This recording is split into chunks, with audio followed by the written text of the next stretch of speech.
Você já ouviu falar que as suas palavras têm poder? Você já ouviu falar que se você decretar alguma coisa ruim, isso vai te acontecer?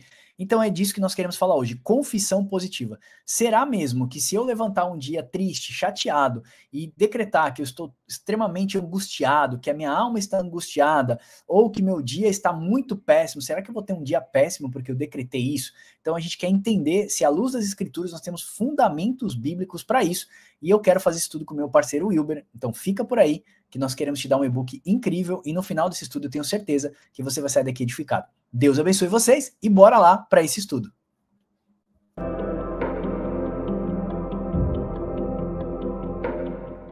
Seja muito bem-vindo, meu parceiro Wilber. Então quer dizer que se a gente acordar de manhã cedo e começar a falar que a nossa conta tem $1 milhão, no final do dia nós vamos ter lá $1 milhão na conta, Wilber. Seja muito bem-vindo.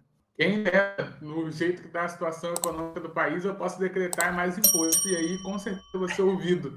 Mas, dito isso, então, seria muito bom se socorresse, mas não ocorre e não é bíblico, e isso tem sido grandes problemas para a igreja brasileira e mundial. Verdade, verdade. Eu quero já aproveitar e compartilhar com vocês esse e-book que vai ficar disponível para você gratuitamente, tá? Aqui na observação desse vídeo e também lá no papocomdeus.com.br/estudos, eu tô deixando para você, tem 350 e-books lá gratuitos, tá? É gratuito mesmo, para você se edificar. Deixa eu voltar aqui pra gente, porque você, não sei se você conhece a gente, mas o nosso ministério é fazermos teologia gratuita. Nós temos Instituto Bíblico e nós queremos compartilhar isso com vocês gratuitamente para vocês, à luz das escrituras, serem edificados, ok? Então vamos começar aqui, ó, sobre a confissão positiva. Vamos lá, a origem da confissão positiva. A confissão positiva ela nasce no século XIX com Phineas Kimby, que é um influenciador do movimento do novo pensamento. Ele acreditava que a mente humana possuía poder intrínseco para mudar a realidade e até mesmo curar doenças. Quem foi Phineas Kimby? Eu já vou mostrar para vocês. Posteriormente, essa ideia foi adaptada por Isaac Williams, que misturou elementos do novo pensamento com termos cristãos. Aí você já vê, quando começa a trazer isso para dentro do cristianismo, que vai dar. No século XX, Kenneth Hagin acabou popularizando isso, essa teologia pela sua escola, foi fundado a escola Rema e tornou-se o pai do movimento Word Faith, que é a palavra da fé. Daí surgiram outros pregadores, como Kenneth Copeland, como Benny Hinn e outros televangelistas. Aliás, Benny Hinn ficou bem conhecido aqui no Brasil, tá? Hoje a confissão positiva é conhecida como lei da atração gospel, na qual se acredita que as palavras têm poder criativo intrínseco e que o homem pode decretar bênçãos e maldições. Deixa eu ver se eu consigo já compartilhar com vocês de cara quem foi Phineas Kimby. Esse foi Phineas Kimby, tá? Deixa eu ver se eu tenho aqui. Eu tenho até a biografia dele aqui, ó. Puxando aqui, vamos lá. Ó, Phineas Parkinson Kimby foi um professor espiritual americano, né? Um dos pioneiros das ideias teológicas que deram origem ao movimento do pensamento e, de acordo com alguns, desaprovava as ideias de aderentes do movimento à ciência cristã.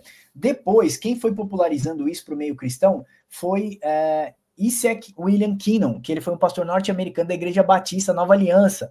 Ele foi um evangelista e escritor. Seus livros tiveram uma grande influência sobre Kenneth Hagin. E aí vem aqui, ó, o nosso famoso Kenneth Hagin, uns grandes hereges do nosso tempo, televangelistas, mentirosos e milionários. Tá aqui Kenneth Copeland, que se eu não me engano, tem até um documentário dele no Netflix, lá com os jatinhos dele, né? 2 jatinhos milionários e querendo comprar, acho que o 3º jato. Cara, esse cara aqui, rapaz do céu, dá até medo. Ele foi identificado como um pregador da mensagem da prosperidade em abundância, comumente referida como evangelho da prosperidade, tem sido criticado por várias denominações, tá? E aí nós temos o Benny Hinn, né? Que todo mundo comprava aquele livro do Benny Hinn, Bom Dia Espírito Santo. Quem não lembra desse livro do Benny Hinn, Bom Dia Espírito Santo? Na minha época, na época dos meus pais, a gente lia esses livros e achava esses livros maravilhosos. Hoje a gente faz teologia, a gente descobre que a confissão positiva, ela realmente não tem fundamento bíblico. Por quê? O poder está na palavra do homem, as declarações moldam a realidade. Essa é a primeira parte que as pessoas falam. Então, assim, o poder está na língua. Se você declarar coisas boas, você terá coisas boas. Se declarar coisas ruins, você terá coisas ruins. Fica por aí que você já vai entender que isso daí não faz sentido. Fé na fé, a confiança está na própria declaração e não em Deus. E Deus como refém, ou seja, o Criador acaba se tornando dependente da palavra da criatura, ou seja, se o Wilber decretar, então Deus fará, se o Wilber não decretar, então Deus não fará. Esses princípios contrariam o ensino bíblico, porque só Deus tem o poder criativo. Ô Wilber, lá em Gênesis, Deus diz o seguinte, assim, ó, no princípio criou Deus os céus e a terra, ou seja, lá é assim, Bereshit bara Elohim, e bara é uma palavra chamada, no hebraico, criar do nada. Ou seja, nunca a palavra bará é usada para o homem na Bíblia, principalmente na Nova Aliança, somente para Deus. Ou seja, o homem não decreta nada diante de Deus. Inclusive, Provérbios vai dizer que o coração do homem faz planos, mas a resposta certa vem da boca de Deus. Não adianta a gente decretar ou espernear.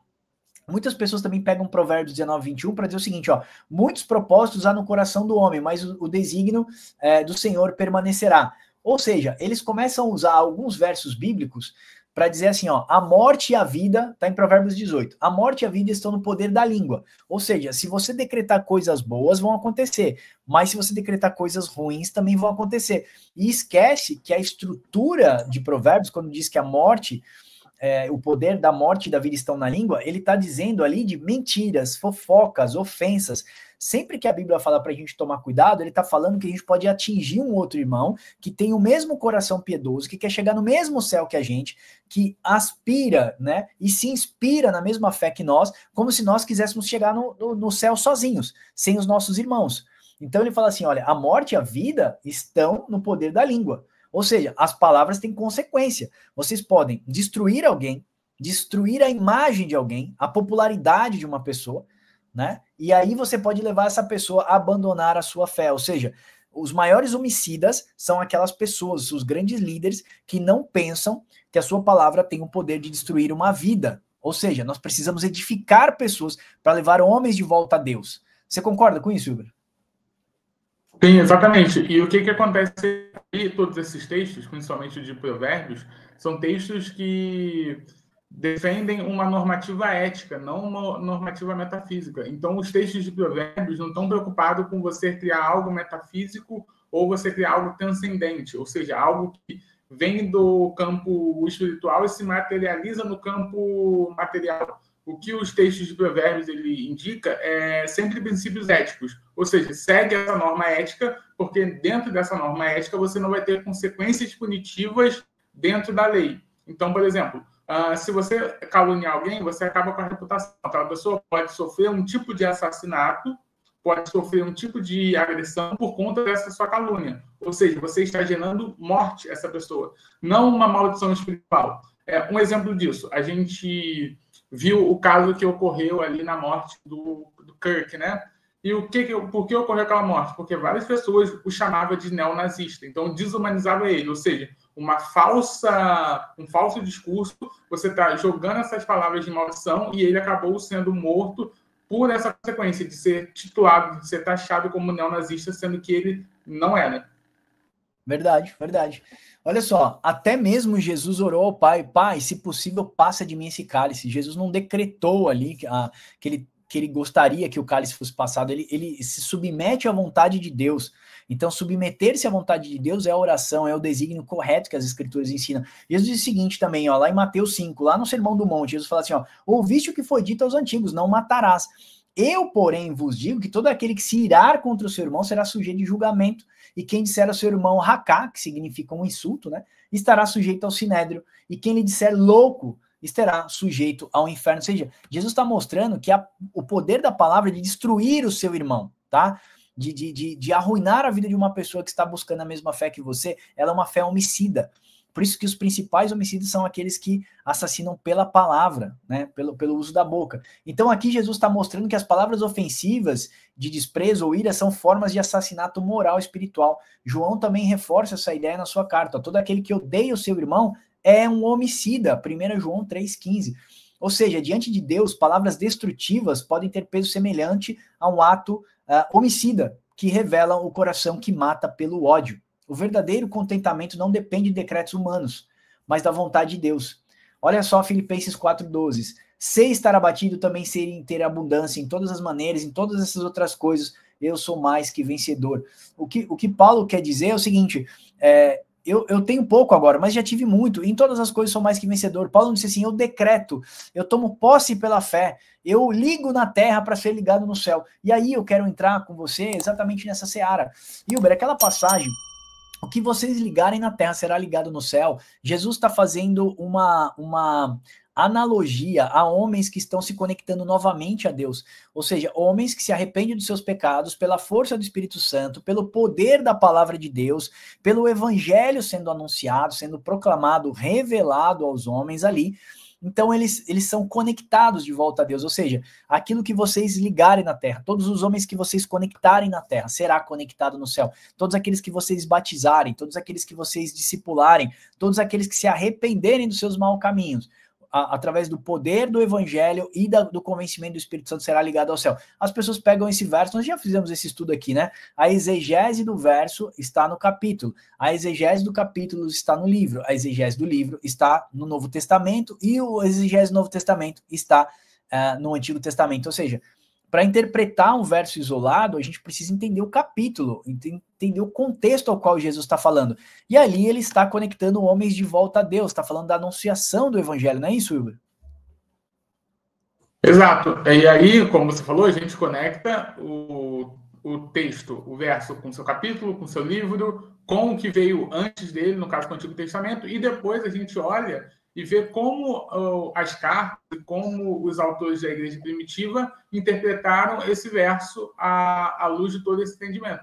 E aí você percebe que Paulo ele vai fazer um uso bem legal quando ocorre uma ocasião lá em Coríntios, e ele fala que está tendo um pecado lá, um pecado de adultério, e fala para o quê? Se caso não se arrepender, você desligar, você enviar ele para Satanás. Ou seja, você desliga essa pessoa que está em pecado, que não está querendo se submeter à dogmática cristã, à doutrina cristã, então você desliga essa pessoa da comunidade. Então, é essa a questão. E você também, como você falou, tem o poder de ligar através do batismo.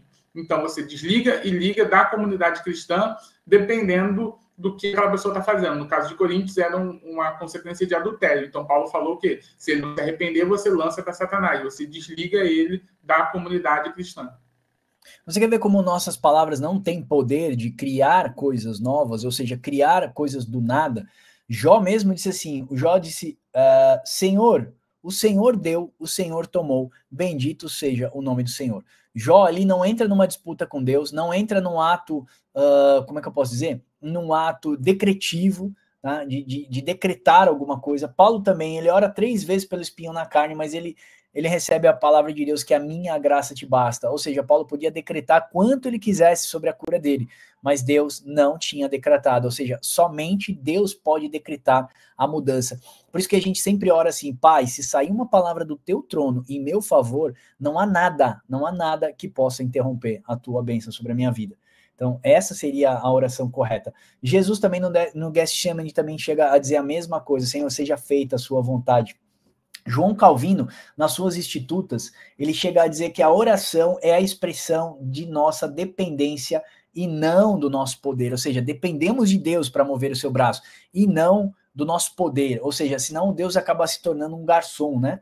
Lutero também diz, oramos para não dobrar a vontade, oramos não para dobrar a vontade de Deus a nossa, mas para a nossa vontade ser a vontade de Deus. John Piper, que é um teólogo atual, ele também combate, eu vou falar também do Augusto Nicodemos, John Piper também combate essa teologia da confissão positiva. Piper denuncia a confissão positiva como um evangelho centrado no homem e não em Cristo, como se você tivesse poder, se você fosse um Elohim, fosse um Deus que pudesse mudar alguma coisa. O Dr. Augusto Nicodemos chega a chamar a confissão positiva de misticismo pagão, que foi infiltrado no cristianismo, afirmando que Deus tem que fazer as vontades decretadas pelo homem. Deus não é refém da palavra do homem, mas nós é quem dependemos da palavra de Deus. Quais as consequências, Hilber, de uma confissão positiva? Acreditar nessa fé distorcida que veio lá de um grande homem que acreditava que curas e dinheiro podiam ser fabricados da mente humana, entrou ali através de um pastor batista, depois foi inserido pelos televangelistas Kenneth Hagin, Benny Hinn, Kenneth Copeland, e chegou aqui no Brasil meio que romanceado, tá? Então, hoje em dia, As pessoas falam muito isso, e aliás, fica ligado aqui, tá? Fica ligado, eu tenho um alerta para fazer você no final desse vídeo. É um alerta muito importante, não vai sair daqui machucando seus irmãos. Você vai entender como a verdade, a verdade da palavra de Deus é uma luz, e a luz liberta a gente da escuridão, e como você deve tratar isso a partir de agora. Então fica aí até o final. Wilber, o problema que eu vejo é que os cristãos acabam se tornando neuróticos, acabam vivendo uma neurose. Ou seja, se eu acordo de manhã cedo e falo assim, cara, eu tô com uma dor de cabeça, tô com um dia péssimo, hoje meu dia vai ser uma droga. Aí a pessoa fala assim, tá vendo? Você que profetizou, você profetizou que seu dia vai ser uma droga. Aí se eu falo assim, cara, eu tô com isso, eu tô com aquilo, eu não suportam essa situação, nossa, minha vida tá um inferno. Aí o cara fala assim, nossa, tá vendo? Você transformou a sua vida no inferno, você fez... E as pessoas tendem a falar isso. Às vezes, obviamente, não é uma palavra de graça, mas é uma palavra pesada de um momento de angústia que a sua alma tá passando. Sabe, você fala assim, ó, minha alma tá tão angustiada, cara, que eu sinto assim, eu já senti, né? Eu já senti parece que você sente o gosto da morte naquele dia, uma coisa horrível. E a pessoa fala, vira essa boca pra lá. Né? Às vezes eu falo assim, nossa, o diabo tá lutando contra mim, assim, nossa, eu sinto uma força diabólica. Para com isso, não fala isso. Eu conheço muitas pessoas que andam do meu lado que fazem isso, tá? O que eu percebo é que acaba se tornando uma neurose, você não pode se expressar. E aí, cara, eu queria passar essa bola para você, porque parece que a gente fica colocando a confiança no homem, né? A fé é passada para o homem e tirando a fé de Deus, né? A fé na obra de Deus, a gente acaba reduzindo Deus aos nossos caprichos, ou seja, se eu profetizar que meu dia vai ser melhor, por mais que eu acordei passando mal, que eu tô com dores, estou com uma opressão, uma depressão, alguma coisa do gênero, como se eu declarasse aquilo já fosse tornar realidade na minha vida, e também traz uma frustração espiritual, Wilber. Então eu vejo que a neurose é um grande problema, mas a frustração espiritual também, porque se não realiza, o que acontece? A gente começa a colocar a culpa na fé da pessoa, aí fala, você não teve fé suficiente para que você convertesse isso daí em bênção para você. E aí a pessoa acaba saindo da igreja muitas vezes, ela vai estudar, aprende, sabe que aquilo era errado, e ela acaba ficando chateada com a sua comunidade de fé. Você não acha que a neurose e a frustração espiritual são grandes problemas dessa confissão positiva? Exatamente, neurose, frustração espiritual e também uma outra coisa, a instrumentalização da religião. Como assim? Eu uso a religião como se fosse um artefato para os meus desejos. Então eu vou comprar algo para mim, eu vou fazer algo que me qualifique sobre os outros e eu começo a instrumentalizar Deus. Deus é um objeto para os meus desejos. E o interessante, né, que você foi fazendo a narrativa histórica, e todos esses teólogos, tanto o Isaac Williams quanto o Kennedy, eles são do século XX. E no início do século XX, houve uma virada, houve um novo paradigma filosófico chamado de virada linguística. Isso é muito importante para entender o contexto no qual eles começam a achar um público para disseminar essa ideia. O que foi a virada linguística? Ela foi um movimento filosófico que coloca a linguagem no centro da filosófica. O que acontece após isso? Após isso, a linguagem passa a não descrever apenas o mundo, mas também molda a nossa compreensão da realidade. Então, a partir do século XIX, do século XX, a linguagem passa a ser não apenas uma forma de descrever as nossas relações, mas de mudar a nossa compreensão da realidade. Dentro dessa filosofia, alguns cristãos pegaram, misturaram, fez um mix de virada linguística com teologia da prosperidade e fez essa confissão positiva. Ou seja, agora a minha palavra molda a minha compreensão da realidade. Então, se eu falo que eu sou rico, logo eu vou me tornar rico porque eu estou mudando a minha realidade. E aí a gente ouve muitas palavras, como, por exemplo, você tem que decretar a Deus, você tem que determinar a Deus, você tem que falar assim, Deus eu não aceito, Deus eu não admito. Aí você vai para o texto bíblico, Isaías 45, por exemplo, que diz o seguinte, que é, ai daquele que contende com o seu Criador, daquele que não passa de um caco entre os cacos no chão, acaso o barro pode dizer ao oleiro o que você está fazendo? Ou seja, Isaías está justamente contra a confissão positiva. Isaías está falando o seguinte, olha, você como barro, você pode dizer ao oleiro, que é Deus, que ele está fazendo errado, que você não aceita o que ele está fazendo? Não é assim que funciona. Muito bem, muito bem. Ou seja, Wilber, a confissão positiva não tem base bíblica, não tem apoio também histórico na fé, nem apostólico, nem nos ensinos de Jesus. A gente entende que somente Deus é quem cria pela sua palavra, o homem não decreta nada, mas sempre vai se submeter às vontades de Deus. A verdadeira fé confia no caráter e na soberania do Senhor e não em fórmulas mágicas. Então eu quero concluir com você, porque eu quero deixar um alerta aqui para a igreja. Portanto, longe de ser uma fé genuína, a confissão positiva é uma forma de soberba espiritual, uma tentativa de inverter os papéis entre Criador e criatura. O chamado bíblico é sede transformados pela renovação da vossa mente, que é Romanos 12, 2, e não por decretos humanos e nem pelas palavras conferidas a nós, né? Então eu espero que esse estudo tenha trazido luz ao entendimento. A gente sabe que quando as luzes chegam, as trevas, né, as coisas que estão na escuridão não podem ficar. Jesus disse assim, ó, conhecereis a verdade vos libertará. Essa é uma verdade. Jesus não ensinou a confissão positiva. Nós não vemos nenhum caso dos apóstolos na Nova Aliança utilizando confissão positiva para decretar juízos, decretar vitórias em algum momento. Sim, nós vemos ali, ó, levanta e andas, né? Mas a Bíblia fala que o apóstolo Pedro, vendo que aquele homem tinha fé para ser curado, disse, levanta e andas. Então você vai ver em alguns casos muito específicos atitudes de alguns apóstolos que foram direcionados pelo Espírito Santo de Deus para ressuscitar, para curar uma pessoa ou outra, mas vendo que eles tinham fé exatamente para aquilo. Um alerta para nós, nos nossos dias, nós devemos tratar com amor o irmão que ainda vive escravizado pelas amarras dessa confissão positiva. Nós não devemos ser agressivos, mas se um dia nós tivermos tempo, sente com ele, pega esse book, leia esse book com ele, toma um café com ele, perca 10, 20, 30, 40 minutos, 1 hora com essa pessoa.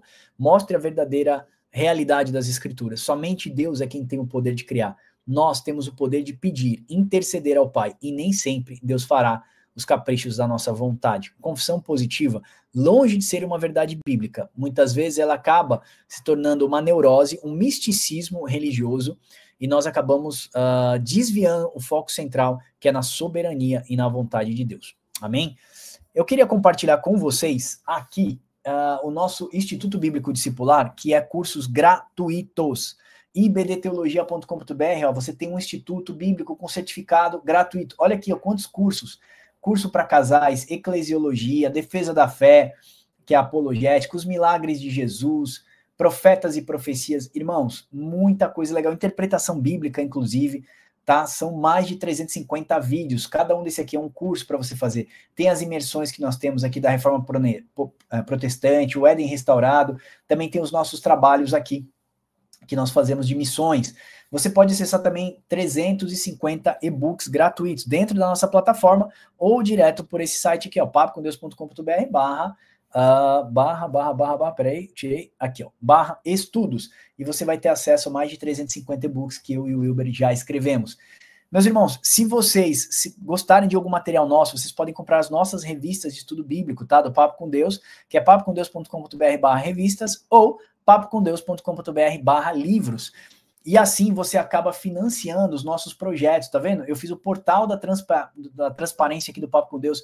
Você vai poder ver os nossos trabalhos no Brasil, em Angola, Moçambique também. Você vai poder clicar aqui e ler os últimos trabalhos missionários. Então, se eu clicar aqui para detalhar, eu vou lá para a nossa sopa solidária que nós acabamos de fazê-la para os nossos irmãos. 105 crianças, 28 adultos. Está aqui a nossa galera lá lá de Oyambo, né, se alimentando. Nós temos uma base missionária, nós temos ali creche, temos uma casa do idoso, e aqui você vai poder ver o histórico das suas doações, relatórios de despesa do mês de setembro, tudo que a gente gastou. Então, enviamos aqui, ó, R$329 para material escolar das nossas crianças do Oyambo, tá aqui o comprovante de pagamento, a gente faz exatamente para ser o máximo de transparência. Mês passado nós gastamos quase R$4.000 com as plataformas, todos os nossos trabalhos. Esse mês nós já gastamos R$1.500, ainda não arrecadamos todo o valor. Você tem um mapa da linha do tempo de todos os trabalhos do Papo com Deus. Você tem a nossa galeria de impacto. Max, o que é isso? Ó?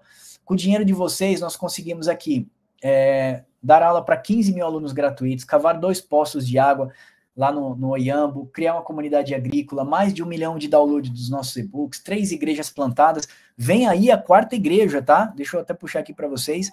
Já temos aí a possibilidade de abrir uma 4ª igreja agora aqui no interior de São Paulo, e nós estamos já planejando isso. O Wilber ainda não sabia, nós estamos falando ao vivo aqui para o Wilber, mas nós estamos aí tentando montar uma estrutura para abrir uma 4ª igreja num bairro extremamente carente aqui no interior de São Paulo. mais de 450 surdos estudando boa teologia e por aí vai, meus irmãos. É muito conteúdo. Você tem que entrar aqui para ver os batismos, os trabalhos missionários. Já estamos arando a terra para a próxima colheita. Então, assim, se aliste nesse exército. Você comprando qualquer material nosso, nossos livros, as nossas revistas do Papo com Deus, ou simplesmente, Max, eu tenho desejo de ser um apoiador. Aqui na descrição desse vídeo você pode clicar, se tornar um apoiador mensal. Você vai receber um login e senha do seu portal da transparência para você poder acessar e saber definitivamente para onde está indo o seu dinheiro, ok? Você é responsável pelo dinheiro. Você pode financiar a obra de Deus, ou você pode financiar falsos mestres, heresias no meio do corpo de Cristo. E cabe a você a expansão do evangelho. Nós estamos com o bastão, nós precisamos fazer o ID, e ao nosso tempo, nós precisamos correr a corrida da fé. E aí eu convido você a correr juntamente conosco. Se você não pode ser os braços, você pode ser os pés que nos levam até lá, amém? Espero que esse vídeo tenha te abençoado. Não esquece que na descrição desse vídeo tem acesso a todo esse material que eu já falei aqui para vocês. Vocês podem fazer curso gratuito, e-book e também se afiliar numa das frentes de trabalho aqui do Papo com Deus, amém? Deus abençoe vocês e até o próximo Papo com Deus.